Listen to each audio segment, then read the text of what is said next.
I'm Anthony Forrest, the president of Steel Cod, and I'm here with John Beresford, our VP of Sales, ready to discuss all things appliances. All right, John, sous vide cooking. I love sous vide cooking. I have a sous vide rig, the whole thing at home, and do it pretty often. I had a steam convection oven at one time and did sous vide, so I definitely use it a ton. It's a little bit of a pain, waste a ton of water, but it does what it says it's going to do. Now we're seeing air sous vide. So has this solved all my issues? Now my cooking sous vide with the right expectations by hot air?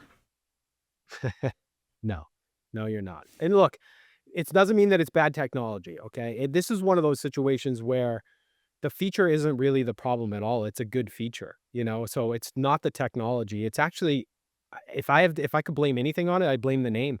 Is if you think about it and you just thought about it, I mean, you just set it up perfectly, right? Manufacturers took a cooking method that people already kind of understand and trust and love, right? And really what they did is they built something adjacent to it, right? And instead of clearly kind of explaining how it's different, they just kind of reused the name, And it's dangerous because air sous vide is close enough to create a ton of confusion, right? And once that happens, just like you just asked me, those expectations kind of get locked in because you're like, I love sous vide. I think this is great. So maybe this is the answer to all my problems.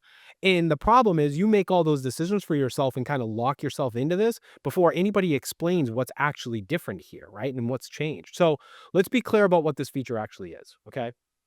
Air sous vide definitely plays by some of the rules that you can expect with regular sous vide, right? We're operating at super low temperatures. We have longer cook times as a result, and we're still vacuum sealing our food, okay? But it's removing the critical piece of the original sous vide method, which is the water bath, right? So instead of water, the oven is using more control for sure, circulating air that's going to try to maintain that temperature. And that's certainly not fake, but it is drastically different, right? And the difference matters a heck of a lot more in day-to-day cooking than manufacturers have really been forthcoming with in terms of the information. So that said, if it's sous vide enthusiast that comes in, are you steering them away from this, or are you just presenting it as this is sous vide adjacent? Sous vide adjacent, I'm going to take the time, right? I mean, will I go into the whole manufacturers really encourage the misunderstanding about this by borrowing credibility or anything like that? No, but I'm also not going to explain the whole physics lesson or anything like that. What I would tell them very simply is just traditional sous vide relies on a water bath because water is incredibly efficient at transferring heat, right? We know that it's super stable, it's super forgiving, and it can actually even smooth out mistakes for you. You might have even seen that in your cooking sometimes. It's very, very forgiving.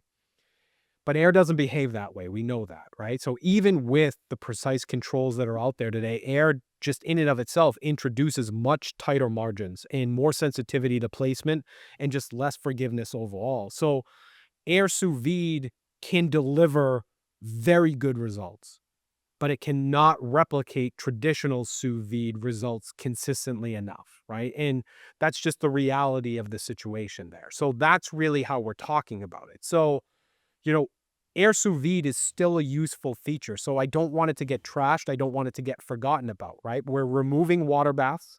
We're removing those countertop circulators like it seems like you have.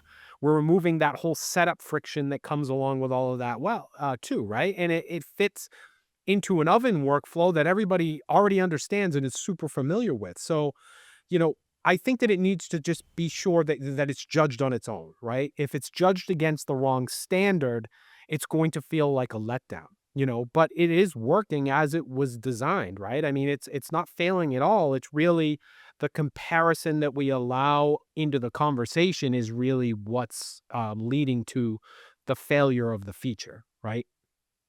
So here's an unfair question. Feel free to punt on this Sure. one. But my next question as a consumer would be, what would you cook in the air sous vide and feel like you're going to get good results? And what things should stay in traditional water bath sous vide?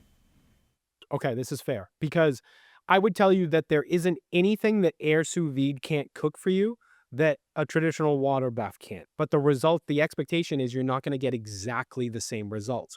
You're going to get a lesser version. So whatever foods that you've cooked in sous vide before and you said to yourself, it has to come out exactly like this. I know how to finish it at the end and all of that stuff, right? If you said, I need it to come out exactly like this, this is the best steak I've ever had, this is the best salmon I've ever had, whatever it happens to be, right? Then you need to stick with that process. But there are a lot of things that are out there, those leaner proteins and things like that, that air sous vide does very, very well. And you do get, a little bit more finish on your food as a result, with cooking with air rather than cooking with that. So if you don't like the extra step of finishing food, you might be able to get away with it a little bit with an oven that you couldn't with traditional um, sous vide.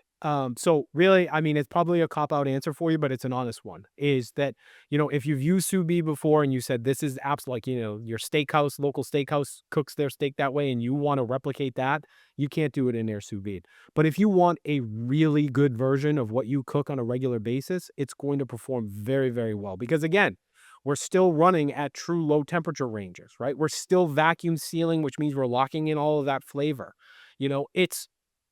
It's designed for consistency. It's just not the same level of consistency.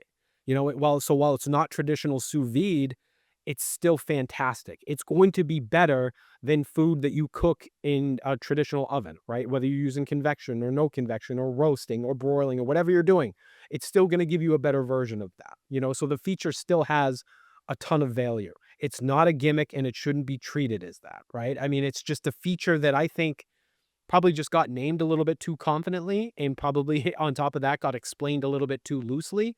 So, whenever a manufacturer is going to borrow a term and not really define its limitations, customers are right to kind of judge it against that wrong benchmark. And I think that's really where the confusion lies here. But it's still a great way to cook food. So all that said, and maybe we just kind of spell it like SUEVEED.